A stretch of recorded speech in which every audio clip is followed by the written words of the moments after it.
Hello friends, मैं देवेन आर्य और मैं आज आपके लिए बेहद ही महत्वपूर्ण न्यूज़ लेकर आया हूँ। फटाफट आप देख डालिए मेरे पूरे वीडियो को, बिल्कुल एकाग्रचित होकर आपको समझना है कि कक्षा 10वीं और 12वीं की परीक्षा को लेकर क्या नया आदेश अभी माध्यमिक शिक्षा मंडल स्कूल शिक्षा विभाग के द्वारा जारी किया गया है। 14/5/2021 का आदेश है, यानी कि 14 तारीख आज 14 मई का आदेश क्या डाला है 10वीं और 12वीं की परीक्षा के बारे में पूरी की पूरी लेटेस्ट जानकारी आपको दूंगा। पूरा वीडियो देखिए बिना स्किप किए। तो चलते हैं, स्टार्ट करते हैं क्या आदेश आया है आपके लिए। तो आपके लिए आदेश आया है ना, स्कूल शिक्षा विभाग के द्वारा आदेश दिया गया है। स्कूल एजुकेशन डिपार्टमेंट MP क्या आदेश है, पूरा आदेश हम पढ़ेंगे यहाँ पर कि कोरोना संक्रमण की गंभीरता को दृष्टिगत रखते हुए माध्यमिक शिक्षा मंडल द्वारा 10वीं की परीक्षा आयोजित नहीं की जाएगी। नियमित एवं स्वाध्यायी छात्रों के परीक्षा परिणाम तैयार किए जाने संबंधी परिपत्र की प्रति संलग्न प्रेषित है। यानी कक्षा 10वीं की परीक्षा अब ये बिल्कुल श्योर हो गया है कि नहीं होगी। MP बोर्ड की क्लास 10th की एनुअल एग्ज़ाम वार्षिक परीक्षा बिल्कुल नहीं होगी। अब रिजल्ट किस प्रकार बनेगा उसको देख लेते हैं। आदेश क्या है, आदेश को पढ़ते हैं, ध्यान से देखिएगा। आदेश आया है आपका और आदेश में लिखा गया है कि कोरोना संक्रमण की गंभीरता को दृष्टिगत रखते हुए माध्यमिक शिक्षा मंडल द्वारा आयोजित हाई स्कूल, हाई सेकेंडरी, व्यावसायिक, diploma in pre school education, शारीरिक प्रशिक्षण, पत्रोपाधि परीक्षाएं मंडल के पत्र क्रमांक 2011-2021 भोपाल दिनांक 14/4/2021 द्वारा 1 माह के लिए स्थगित किए जाने संबंधी आदेश प्रसारित किए गए हैं। यानी 1 माह के लिए आपकी परीक्षाएं स्थगित की गई थी। 14 अप्रैल को यह आदेश आया था। अब नया आदेश क्या है कि राज्य में लोक स्वास्थ्य एवं लोक हित में नोवल कोरोना वायरस के संक्रमण से बचाव हेतु परीक्षा केंद्रों विद्यालय में एक स्थान पर सभी विद्यार्थी यदि इकट्ठा होंगे तो वहां पर संभावित खतरे की रोकथाम करने के उद्देश्य छात्र हित में वर्तमान परिस्थिति गंभीरता को दृष्टिगत रखते हुए हाई स्कूल परीक्षा वर्ष 2021 का आयोजन नहीं किए जाने का निर्णय लिया जाता है।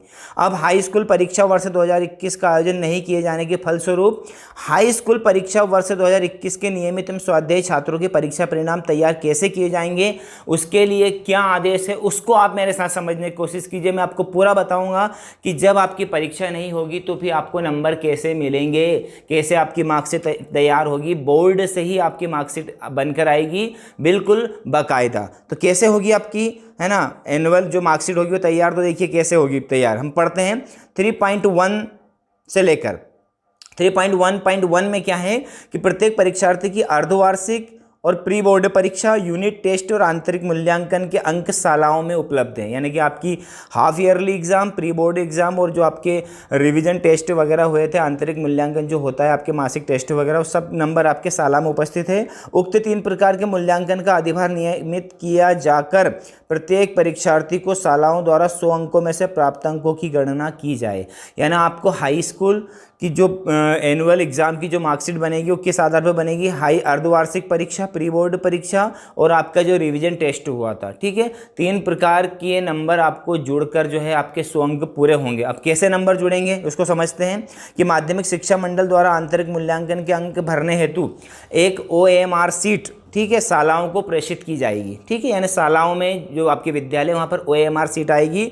उस OMR सीट में कितने अंक रहेंगे, 20 अंक रहेंगे। ठीक है, वो 20 अंक कैसे रहेंगे कि प्रत्येक परीक्षार्थी को विषयवार 100 में से प्राप्त अंकों को शाला द्वारा 20 अंकों में से प्राप्त होने वाले अंकों में प्रोरेटा आधार पर परिवर्तित कर इन प्राप्त अंकों को मंडल द्वारा प्रेषित OMR सीट का अंकित किए जाएंगे। यानी कैसे अंकित किए जाएंगे कि वहाँ पर हमें एक सीट दी जाएगी OMR सीट, और उस OMR सीट में सिर्फ 20 अंक, हमको स्कूल में से कितने अंक देने हैं, 20 अंक में से जितने भी अंक विद्यार्थियों को कैसे देने हैं, 20 अंक OMR सीट में सिर्फ 20 अंक भरने, और वो जो आपकी मार्कशीट आएगी उसमें 100 अंक आएंगे। तो कैसे आएंगे इसको और देख लेते हैं हम कि अर्धवार्षिक प्री बोर्ड परीक्षाओं में से किसी एक परीक्षा का 50% अधिभार, यानी कि जिस परीक्षा में ज़्यादा अंक आए प्री बोर्ड में या अर्धवार्षिक में, उसके जो है 50%, यानी कि यदि आपको समझ लिया जाए कि 60 नंबर आप लेकर आए हैं उस परीक्षा में प्री बोर्ड में उस सब्जेक्ट में, तो 60 अंक ना मानते हुए उन्हें क्या अंक माने जाएंगे, हम 30 अंक माने जाएंगे। ठीक है,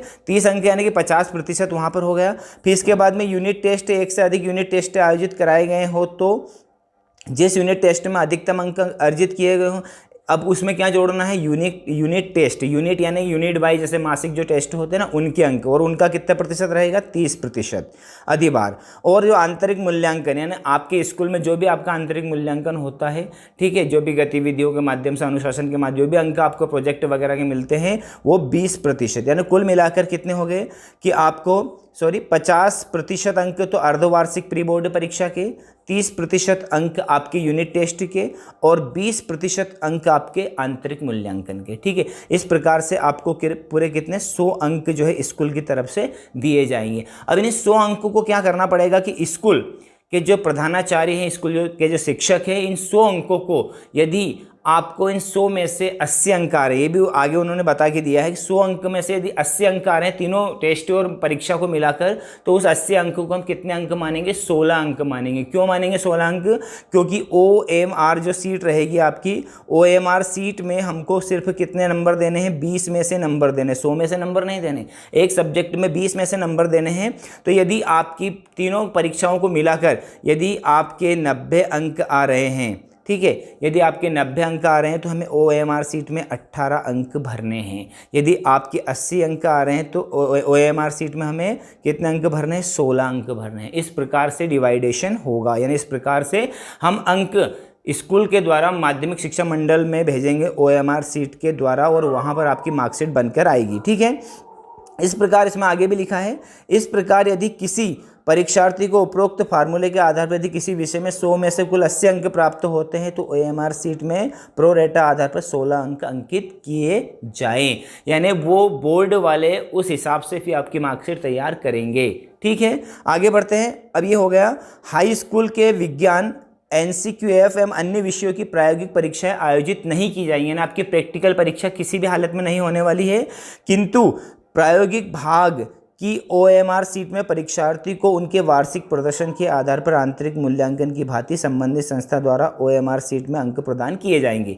यानी आपने स्कूल में किस प्रकार के चित्र बनाए, विज्ञान में आपका परफॉर्मेंस कैसा है, उस आधार पर आपको प्रैक्टिकल अंक दिए जाएंगे। यानी कि OMR सीट प्रैक्टिकल एग्ज़ाम की भी जाएगी बोर्ड ऑफिस में। मैंने कहा ना कि आपकी जो मार्कशीट है वो हर साल की तरह ही मार्कशीट बनकर आएगी, उस पर पूरा का पूरा ऐसे के ऐसे अंक लिखे आएंगे, लेकिन वो यहाँ से जाएगी स्कूल में OMR सीट के माध्यम से, और वहाँ पर बनकर आएगी 100 अंक के माध्यम से। ठीक है, इसके बाद में आगे बढ़ते हैं। अब प्रत्येक साला प्राचार्य का यहाँ दायित्व होगा, क्या दायित्व होगा कि अर्धवार्षिक परीक्षा, प्री बोर्ड परीक्षा, यूनिट टेस्ट, आंतरिक मूल्यांकन जिसके आधार पर सभी छात्रों का विषयवार मूल्यांकन किया गया है, संबंधित विषयवार मूल अभिलेख, उत्तर पुस्तिकाएं, यूनिट टेस्ट से संबंधित उत्तर पुस्तिकाएं, प्रोजेक्ट वर्ग, प्रेजेंटेशन आदि साला में सील्ड बंद लिफाफे में संधारित किया जाएगा। यानी कि वो सारी चीज़ें आपके रिकॉर्ड जो है स्कूल में रखे जाएंगे। किसी प्रकरण में यदि कोई बालक बालिका, कोई भी छात्र छात्रा यदि आवाज़ उठाता है कि हमको कम नंबर आए, तो वो सारी जो चीज़ें हैं वो जो है कोर्ट में पेश हो सकती हैं कि किस आधार पर स्कूल वालों ने आपको नंबर दिए हैं। ये सारी चीज़ें यहाँ पर क्लियर हो जाती है क्लास 10th वालों के लिए कि इनकी जो है वार्षिक परीक्षा नहीं होगी, अर्धवार्षिक प्री बोर्ड के आधार पर और यूनिट टेस्ट के आधार पर, और इसके बाद में आंतरिक मूल्यांकन के आधार पर आपकी OMR सीट भरी जाएगी, और वो जो OMR सीट है वो बोर्ड ऑफिस जाएगी, और वहाँ से आपकी मार्कशीट बनकर तैयार होकर आएगी। ये हो गया 10वीं वालों का। प्रैक्टिकल परीक्षा बिल्कुल नहीं होगी, उनको घबराने की आवश्यकता नहीं है। उनका जैसा परफॉर्मेंस पूरे साल स्कूल में रहा था उसी आधार पर ही उनको नंबर मिलने वाले हैं। चलिए अब आगे बढ़ते हैं। अब दूसरा आदेश क्या आया है, दूसरा आदेश आया है 12वीं वालों के लिए, कि 12वीं वालों का क्या है कि 12वीं वालों का जो एग्ज़ाम है, 12वीं वालों की एग्ज़ाम जो है वो 12वीं वालों की एग्ज़ाम अभी हाल फिलहाल वापस जो है 1 महीने के लिए स्थगित कर दी गई है। 1 महीने के लिए स्थगित कर दी गई है, यानी कि उनकी जो परीक्षा है वो अभी उस परीक्षा का आदेश आना बाकी है। उस परीक्षा में क्या होने वाला है उसके लिए भी हम आदेश देख लेते हैं, हमारे पास उसका भी आदेश है ना। ये देखिए यहाँ पर आया आदेश, क्या आदेश है देखते हैं इसको, कि कोरोना संक्रमण की गंभीरता को दृष्टिगत रखते हुए माध्यमिक शिक्षा मंडल द्वारा आयोजित होने वाली 12वीं की परीक्षाएं आगामी आदेश तक स्थगित की जाती है। कोरोना संक्रमण सामान्य होने की स्थिति में इन परीक्षाओं के आयोजन की सूचना 20 दिवस पूर्व दी जाएगी, यानी कि आपकी एग्ज़ाम जब भी होगी उसके 20 दिन पहले आपका टाइम टेबल इशू होगा और आपको सूचना दे दी जाएगी ट्विटर के माध्यम से। तो ये स्कूल एजुकेशन डिपार्टमेंट MP के ट्विटर अकाउंट से हम लेटेस्ट न्यूज़ और 100% 100% सच न्यूज़ आपके सामने सामने लेकर आए हैं कि 10वीं वालों की परीक्षा नहीं होगी, 12वीं वालों की परीक्षाओं को और आगे बढ़ा दिया गया है 1 महीने के लिए, और जब भी परीक्षाएं होंगी उसके 20 दिवस पूर्व ही आपको सूचना दे दी जाएगी।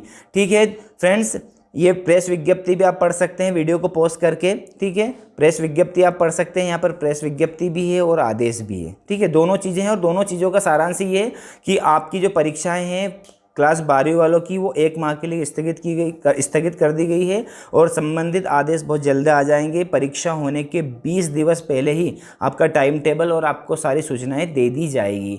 तो फ्रेंड्स, आई होप आपको लेटेस्ट जानकारी मिल चुकी होगी। आप बने रहिए हमारे चैनल के साथ। चैनल को सब्सक्राइब करना है, वीडियो को लाइक करना है, ज़्यादा से ज़्यादा शेयर करना है ताकि आपके सभी दोस्तों को पता चल सके कि एनुअल एग्ज़ाम कब होगी। 10वीं वालों की एनुअल एग्ज़ाम नहीं होगी, 12वीं वालों की एनुअल एग्ज़ाम 1 महीने बाद होगी और 20 दिवस पहले ही उनको सूचना दे दी जाएगी। तो मिलते हैं अगले वीडियो में एक लेटेस्ट न्यूज़ के साथ में। तब तक के लिए take care of yourself. Thank you very much.